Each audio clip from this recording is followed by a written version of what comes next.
Welcome back to Irish Footy Vlogs. Welcome back to another Premier Division review show. Full set of pictures on Friday night. Some interesting results. And we'll start off with the Brandywell, where it finished Derry City 1, Bohemians 1. Promise and Mosher opening the scoring after 15 minutes after lovely work from Liam Burt on the counter-attack. Will Patch and penalty in 35, equalising. A game, obviously, you were at, JP. I think Bo's Promise had a great chance. He had a free header, actually, in the second half, which he should have buried, to be honest. It's a strange one because I think technically it's a good point for Bows. Technically, it's not a good point for Derry. That said, you could maybe argue Bows could have nicked this one, JP, perhaps. What do you think? Well, not no till the end of the season. Well, it's a good point. They're not for Derry, like, so I think we're too early in the season to be thinking good and bad in terms of drop points and stuff like that. And a long way to go. But yeah, Bows could have nicked it. Derry had chances as well. The free header from Promise should have been a goal. Then there was one deep on the injury time as well, where Bartek went with Maher, and I think he actually beat him to the ball, but couldn't quite steer it home. Look, I think a draw was probably a fair result on the balance of play. There wasn't a lot of clear-cut chances in the game. Talbot had to make a couple of How did saves. Derry play in terms of? Do you remember past the week before Derry? They were very flat. Right. They were very flat. How long, Keith? Something's happened here. Oh. How long? You're actually a bit now. They were very flat compared to Pats a week ago. Is that because, JP, it's very hard to press like that, like week in, week out, in all honesty, is it? I don't know. I honestly don't know. They just didn't have the same intensity. They didn't move the ball as fast. Every time the ball broke, Bohemians always seemed to have a spare man. But as the first half went on, Derry sort of grew under it, sort of maybe put Bows under a wee bit of pressure. And then second half, they kind of started that way, but Bows sort of grew under the second half again, and Derry were constantly trying to use the left side of the pitch. They get in behind Bows because they seem to have marked the right hand side of the pitch out of it very well. But look, it was a great opening goal. Derry lost the ball on the edge of the Bows box, and Bows counter attacked. I think it was Liam Burt who ran literally from the edge of his own box, and it was 3v2, so he could either went right, I think was the junior, or left. They promised, and he went left. And it was a good finish, to be fair to him. Derry then came in. Bows kind of retreated a wee bit, and then allowed Derry back in the game. And the first time in the whole game, maybe in the whole half at Derry, maybe played a bit of football in the round the defence. They got in behind, and great wee ball from Kavanagh. They sent McElhinney in the box, and he went down, and the referee gave a penalty. Now, from first viewing, I didn't think it was a penalty. I think it was a coming together more than anything. But as Rory Higgins says, Patrick McElhinney was in and goal, and there was contact, so it has to be a penalty, doesn't? Well, no. But I think, in my opinion, it was fair. I haven't seen it back, to be honest. I'd love to maybe see it back after this, but from my view, it looked to be very soft. But look, it's not. I think one of the commentators, to be fair to them, actually, because it was Derry commentator as such, said if that's given against Derry, you're disappointed, and he's probably right. That's the way I see it. If it's given against the team you follow or whatever, you're disappointed with it. Is it technically a penalty? I was trying to ask myself, because like McElhinney gets into the box, he does bump him, but he's not really trying. I think it's difficult. I think it's very difficult, but it is soft. You can deem it as being soft, but it is difficult. You have to think along the lines of, was the contact what made it? Is the contact what made him fall over? Is basically you have to ask yourself. Yeah, McElhinney, in my opinion, probably uses all his experience as well in that position. I think personally, he's very clever in that situation. Yeah, and I think from a referee point of view, he's looking at it and he's thinking, right, McElhinney's goal side. He's got a chance to shoot. Why would he go down? You know what I mean? So, and to be fair, it was on the linesman's side of the pitch as well, and he had a clear view because there was nobody in his way, so he would have been able to say to Adriano Real, he could have, once the referee gave him the penalty. To be fair, if the linesman thought that it wasn't a penalty, I'm sure he would have said, "Look, I don't think it was a penalty." But I know Keith Long wasn't happy with it. Neither was not Trevor Crawley, but the other guy. Can't remember what you call him. But there wasn't a quite lot of protest from the Bohemians players, if you get me, when it was given. The protest seemed to be coming more from the dugout. So, look, it's not often you get them kind of penalties, so you take them when you do, and Will Patson done brilliantly to dispatch it. And the second half was sort of petered out a wee bit. There's not a lot of chances, and then any chance that they came, they were half chances, if you get what I'm saying. And look, all in all, I think a draw was a fair result in the whole game. Yeah, I mean, I think Bohemians, from their point of view, are going to be very happy with the result, because I keep saying, they've struggled a little bit, but that's only 3 defeats this season, and they're still in the hunt. One thing you have to say is Bohemians, they never showed that what they've shown in previous games of retreating near the end of the game and allowing teams on them. They didn't do that. They sort of just, when they got the chance, they kept pushing forward.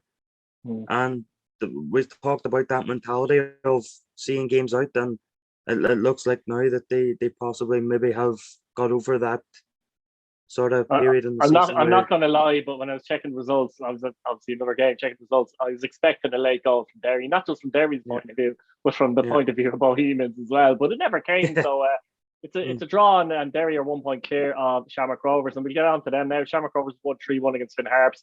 Very comfortable win. The game was over after, you'd argue, actually 21 minutes, really, when it was 2-0, but 28 minutes it was 3-0. Conor Turridge did get a goal back right in half time, but they blitzed them, I suppose, Shamrock Rovers, and it seemed to me, looking at the highlights and speaking actually to Finn Harps fans who were actually seeing the game as well, that they almost accepted they were going to lose this game, particularly with the fact that they've UCD at home next week. And once Lopez gets the goal, we said ourselves, if Rovers get an early enough goal, that's curtains. And it was. And Mandrew got 2 headers actually as well. One was a lovely play from, I think, Sean Gannon, got across a beautiful ball from Jack Byrne for that's golf stuff, you know what I mean? That's beautiful. And Mandrew, who's playing brilliant at the moment as well, takes advantage. Turridge does get one back. But in the second half, to be honest, Rovers had a lot of opportunities where chances cleared off the line, and probably disappointed as such not to have added to the scoreline, which would have been tough for Harps to take if they had to go back up to Donegal with a 5 or 6-1 defeat. But in that way, they're unscathed a little bit from it. But Rovers, a little blip last week with the draw, but they're back in winning ways again, and now they're only 1 point behind Derry in the league. Aye, well, that's it. There's going to be a lot of drop points between now and November between the two teams, and look, from a Derry point of view a Shamrock Rovers point of view is they've won it the last 2 years, so they'll be confident that they'll have the nous and the experience in the team. They eventually get themselves over the line, and the fact that Stephen Bradley has announced that he's not going to leave for Lincoln is a game changer in my opinion, because it's a big surprise, JP, isn't it? It is a big surprise, because I know he was offered almost triple the wages and a 3 or 4 year deal. So if he, just quickly to say, if he was to take that and it went wrong after 6 months, I mean, he's nothing to lose. So I was very surprised for that. I wonder if he is going, if something happened in terms of, is he getting a bump at Rovers? I know he said unfinished business, but even so, that's tough to turn down. You just wonder if maybe he's getting a bit of a pay rise at Rovers. I can't say, but I was surprised he turned it down. But in a way, I'm happy, because it shows that, a manager necessarily, you know what I mean, they're looking at the League of Ireland and they're kind of going, you know what, I want to stay here. I'm sure down the road he'll want to go again, but to say it was tempting is an understatement. Like I would say the Rovers probably did offer a wee bit more of an incentive for him to stay, I would imagine. So probably nowhere near what Lincoln we're going to give him. But it's a big game changer in my opinion, because if he'd taken that job at Lincoln, it wasn't just him it was going. It was Gary Cronin was going. Is it Gary Cronin you call him? And Cronin, yeah. I'm not sure if Stephen, McPhail would have went, if I'm honest with you, but I think there might have been a good chance Cronin would have went. Yeah. I think that Lincoln were actually looking for McPhail to go as well. They were, yeah. That was all three of them potentially going out. And then you're bringing in a brand new management team. You're going to bring new ideas. It's going to take maybe a few months, whatever, to get their ideas across. Where if it had been just Bradley went, the new manager coming in would have been able to work with the boys that have already been there and slowly but surely implement his own ideas. But look, we'll not talk about that. But it was a great win for Shamrock Rovers. I don't think anybody really expected anything else. Including Finn Harps, I think, JP. And that's part of the problem for Harps. I think I was speaking to Oshie and he said, like, even if you go somewhere and you have it in your head, you expect to lose, why not actually really go for it? You know what I mean? I can understand that because, you know, you sit back and you're kind of a bit easy-ozy and Rovers go in front and it's a bit like, well, sure, this is expected. There just seems to be an element of that. And if you have that mentality going into a game, I think you might as well actually go for it personally. Yeah. Why not? The one thing, you go for it and you're then, well, they were caught with their pants down anyway, but exactly. But look, it was a professional performance from Shamrock Rovers, especially over the first half an hour. They got the job done because there was questions labelled at them the week before in Sligo where they started off in fifth gear and got the goal and didn't get the second and then dropped down a gear or two and then they were punished.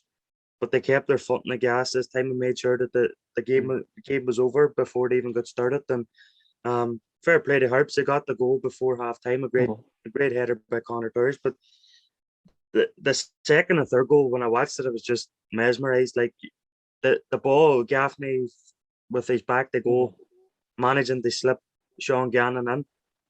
And as I watched it, I saw that who's the left back for Van Harps? Is it Donnellan? It was Donnellan. I think Donnellan played there, He misread the pass. He thought the pass was going to go wide and it went down behind him. So that sort of gave Gannon a couple of yards on him then. And a great ball cross. And Mandry does well just to get his chest on it. And the second Mandry goal was Jack Byrne's pass was out of this world. Like if somebody in the Premier League plays a pass like that, you be seeing it every week for the rest of your life. You can't give him time and space. Easier said than done. But you can't give him even any in the time halfway and line. space. He was probably closer to the halfway line than he was the Van Harps penalty area. And exactly. You're probably thinking naturally, right, what are you going to do here? No danger. Does that, No danger. And that's probably where your Van Harps will be missing the likes of Dave Webster, who would probably maybe deal with that ball coming in, you know what I mean? And but the second half, it could have been any score because I think Conor Turry's got himself on the score sheet in the first half and he did everything the second half to keep because I think he blocked one which was eventually cleared and then he had a double clearance in a space of a couple of seconds. So apart from he was probably Van Harps' best player on the night, maybe the Van Harps fans that were maybe watched it or attended it could probably tell us, but the first goal was probably this. I'm going to go back to the first goal. Say it was probably disappointing from a Van Harps point of view. McGinley tries to.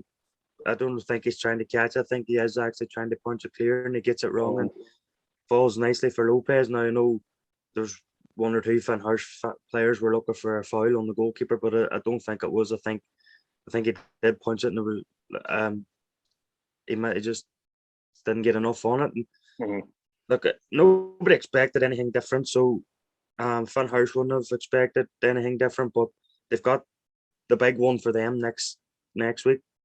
They've got that, and they need to win that, I think, because UCD are in a good all right, they're not picking up wins yet, UCD, but something tells me that there's a win not too far away from you for UCD, so Van Harps will be really wanting they win that one to give themselves a bit of daylight between them and the bottom.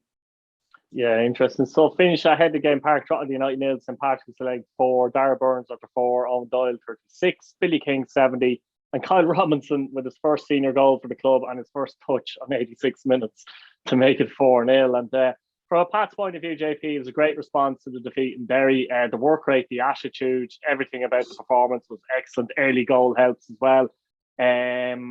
from a Drogheda point of view, very disappointing after losing 4-1 the week before against Dundalk. They looked like a team that were obviously struggling for confidence and a little bit tired maybe as well. That said, when you concede an early goal and, you know, the opposition are on it, if you know what I mean, they did give them the runaround. I think Billy King caused serious problems on the left in that first half.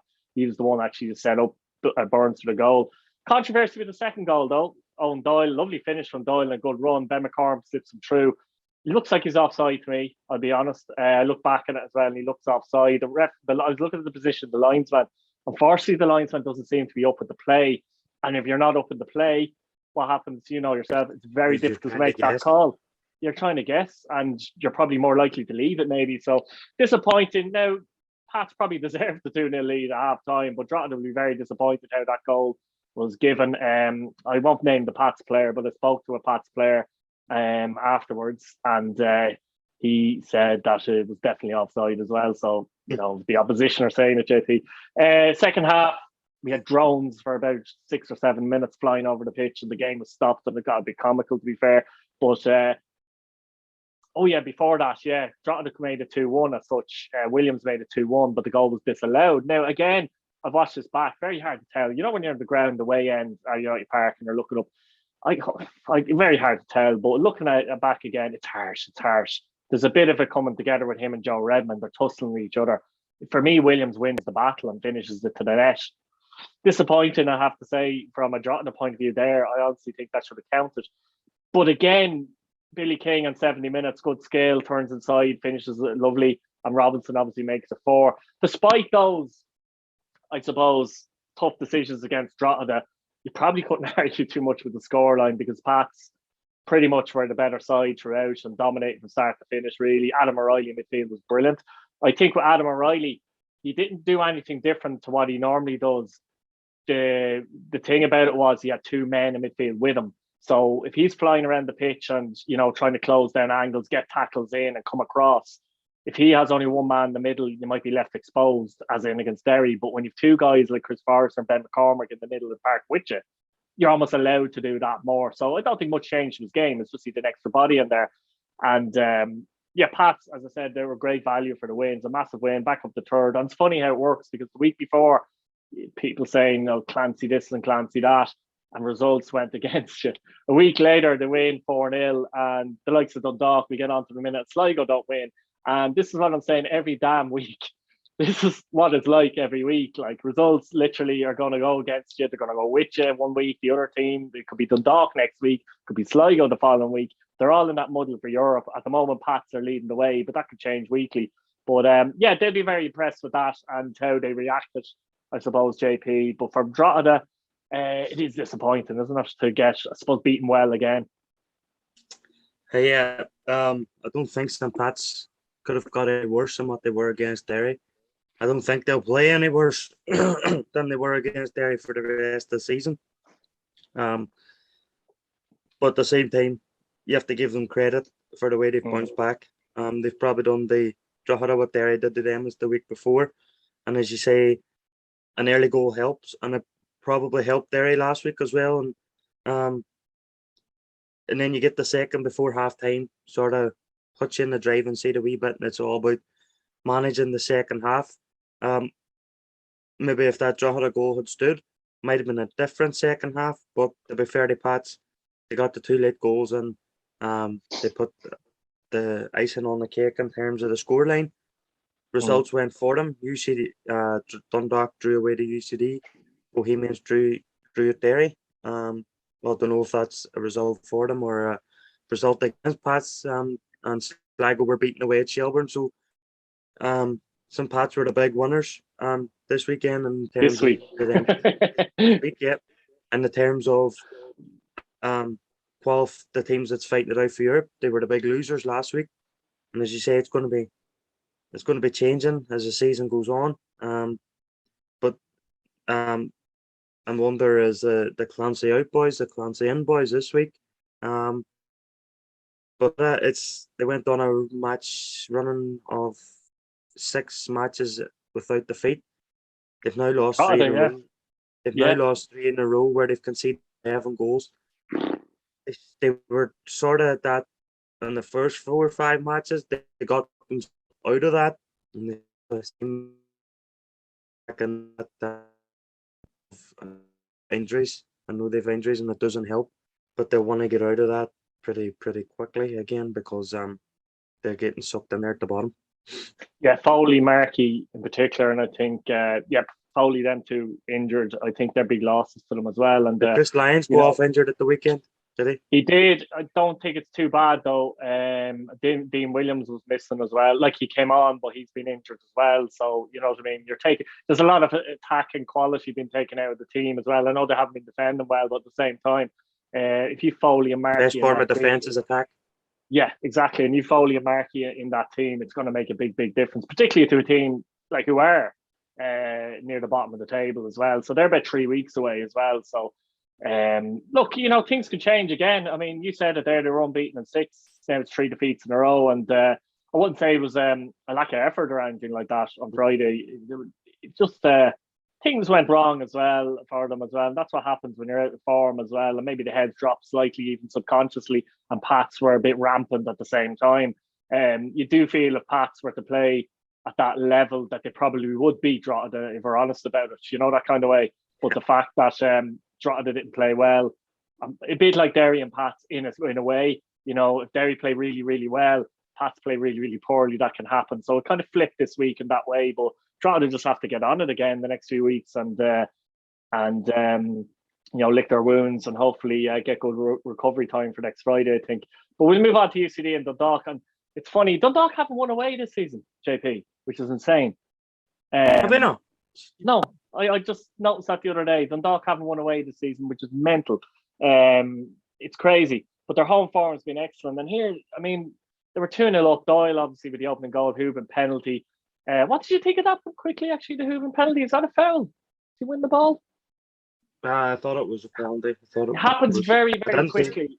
I didn't see. I saw a replay of it. And to be fair, I think he's probably kicked through him to get the ball. To be honest with you, so I thought it was a penalty. I did. Fair enough. But Andy Boyle, before that, Andy Boyle's red card.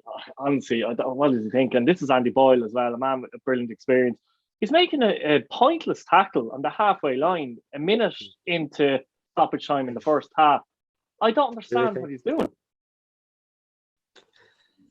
One of them ones, ball breaks loose, defender thinks he can win it. But with the ferocity he went in there, he left the referee possibly no option. I don't think it was high or 2-footed, but it was the nature of the challenge. I think it made the referee's mind up for him. Damien McGrath. He'll be disappointed with that. I think Andy Boyle looking back at it. He will. Like the referee's no more than what 10 yards less than 10 yards away. So he's got a pretty good view of it. Whenever I saw it straight away, I thought.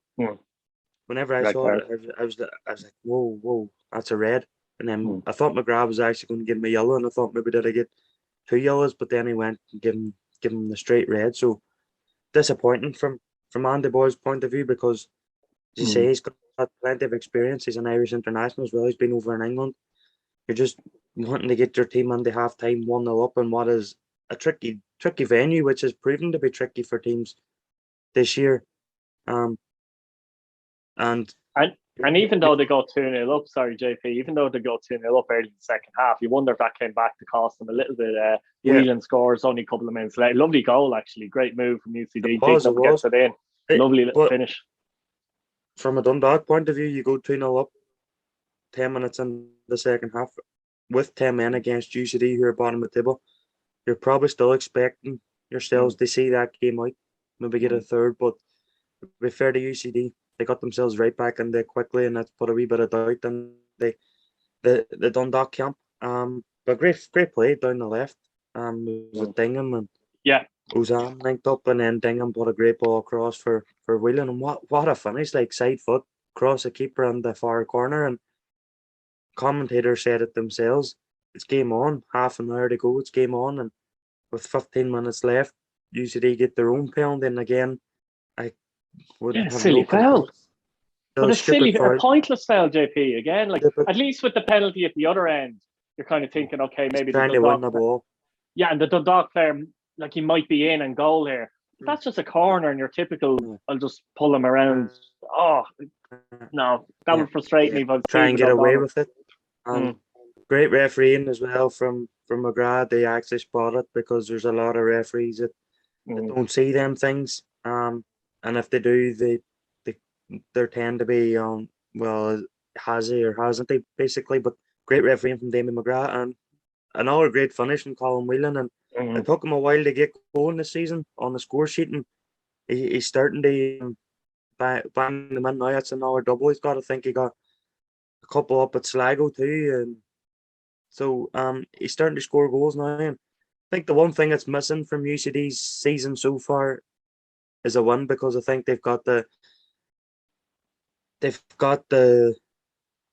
we can see they've got the fight in them. So we do, especially in this game, and other games as well, where they came from behind, especially up at Sligo. And I think the way they're playing, there is going to be a team that's going to suffer the first defeat. And as you say, they're Dundalk, yet they won away from home, 2-0 up at the Belfield Bowl, and they'll be really disappointed, especially because of the result.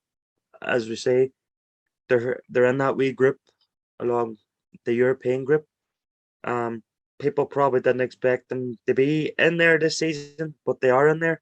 And these are the type of games, especially when you're 2-0 up, you have to see them out if you want to put the pressure on those around you. And Dundalk didn't do that. But fair play to UCD. They did 2-0 down. They didn't give up. They got themselves right back into it. And who knows, it could turn out to be a valuable point come the end of the season. Yeah, it just shows, I think, that none of those teams up in the European places are maybe capable of being consistent enough to really push away from the other teams. So you're honestly going to have that all season, in my opinion. If you look at the top two, Derry went on a 6-match winning run. The consistency of two of the rest of the teams in the league, that the European slots are going to change throughout the season, because there's probably only 2 teams in the league that can string 5-6 wins together, and it's the top 2, and they've done it already this season. And that's why they're so tight. Like, Derry went on a 6-match winning run, then Shamrock Rovers went on one, and I can see maybe in the next few months one of them two doing something similar. I can't see Pats, Dundalk, Sligo, Bows doing something similar. It'll be basically taking advantage. You'll win one week, your opponents will draw. The next week, you'll draw, they'll win. And it's possible I could see them going an unbeaten run of 6, maybe, but there'd be like 3 or 4 draws in that. Exactly, yeah. That's the best I can see happening with any of those sides. Yeah. So it could turn out a huge point for you, Dundalk, at the end of the season, because as we know, every point counts. But they'll be disappointed not to back up the 4-1 win over Drogheda last week with a win this week against UCD, which would have been their first away win. And I'm sure they'll be disappointed, but they'll move on. Yeah, it's crazy they haven't won it yet, but they will soon enough, because we were saying it was crazy how Shelbourne haven't won at home this season, but they won on Friday. And we kind of had a feeling, I think you committed to the Shelbourne win. I went for a draw, but we had a feeling this could be it. Shelbourne 2, Sligo Rovers 1, Moylan 23, Boyd 43, Kirk get one back in the second half. And I believe it's the first time Shelbourne took the lead at home this season, JP, and that was always going to be critical. And they did it really, and they got a win, and it's a massive win with Harps and Drogheda losing from their point of view, isn't it? Yeah, I actually saw that stat before Friday, and it was going to come to an end sometime, as was getting the first home win, and they've done both. And 2 great finishes in the first half. Yeah. 2 very similar finishes, right foot curlers from the edge of the box. Jack Moylan started, and then Sean Boyd with the second, and that's 2 minutes before half time. And for Shelbourne, you're absolutely rubbing your hands going into half time, 2-0 up at home, and unprecedented territory, should we say, this season. They came out in the second half, could have extended their lead if it wasn't for Ed McGinty, who seemed to have an unbelievable game, especially in the second half. When Paddy Kirk gets that goal back just after the hour mark, Shelbourne fans are probably thinking, no, here we go. But it looked like Shelbourne just got their foot back on the pedal and went for it. And what a double save from McGinty. It really was. Like, I thought that it was bound to end up in the back of net, but how he gets the save, they gets back up, they get across the line and make the block. Just unbelievable. It kept his team in the game. But unfortunately for them, they couldn't go in the other end and get the equaliser. But a huge win for Shelbourne, considering that they bounced back from a disappointing defeat last week away to Harps. They've put that to bed. They've went and beat Sligo at home. And basically, this week, they're now as you were with Harps. They've opened up that gap again that was there. And that's what Shelbourne won't want to see themselves as for they avoid the relegation playoff spot. They'll want comfortable in mid-table. And to do that, you have to pick up home wins. They've now done them, but they've lost twice to Harps, which has sucked them into that battle that they don't want to be in. But with this one now over Sligo, they've basically restored parity in terms of where they were before they lost to Harps. So, big win for Shelbourne, and they'll be looking to kick on here from now on. But disappointing for Sligo, considering very disappointing for Sligo. Very disappointing for Sligo, I think, because they were beaten 2-1, but they were beaten well in reality in this game. Yeah, they were. If it wasn't for Ed McGinty, it would have been a lot more. Like that's disappointing. Their team as well, JP. I think when Moorhan plays in midfield, I don't think he came on in this game, so I'm not sure if he was injured or not. But I think he gives him a bit of energy in midfield. You know, Bulger is obviously getting a bit older and he's picking up. He has picked up injuries the last few years, so that's going to catch up a little bit. Maybe he's not got the consistency as he had last year potentially as well. But they're, Keane has started the season well, and then the goals have dried up, and it's hard to know really where Sligo are at. I do think they're still contenders for Europe, but I'm not sure if I have them as one of the favourites. If you get me? No, at the start of the season, or the way they started the season, you probably would have put them as one of the favourites. But over the last 5-6 weeks, they've been really inconsistent. It's win here, draw there, lose here, lose it, win there. And they play Shamrock Rovers now on Monday night. I know they went to Tala and got a point earlier in the season, and they battled that point 10 days ago in the showgrounds. Can they do it again? Is the big question. Coming off the back of a defeat at Polka Park would probably suggest not, but we know every game's different, and they'll want to get put on a good performance here against Shamrock Rovers. They bounce back, like we talked about when Derry lost to Shelbourne. The next game after that wasn't about maybe winning the game, but it was about the reaction of it. And I think it could quite well be something similar here with Sligo. Is they might not go to Tala and win the game, but they might even go and lose it. But it's the reaction. How do they lose? Do they lose it playing well? Do they lose it at a whimper? You know what I mean? So they'll be disappointed, but they'll not get themselves down because they're still very much in the mix. And as Keane has said in the past, it's about being the most consistent of the inconsistent. I don't see Sligo being that, but you never know, because their team that could string 3 wins together. They've done it at the start of the season where they started well. It's can they get back? Can they find their form from the early parts of the season is the big question. Absolutely. Look, JP, thanks for coming on. Guys, let us know what you think in the comments. Subscribe to the channel if you haven't already. Hit your bell notification button so you don't miss a video. And once again, thanks for watching.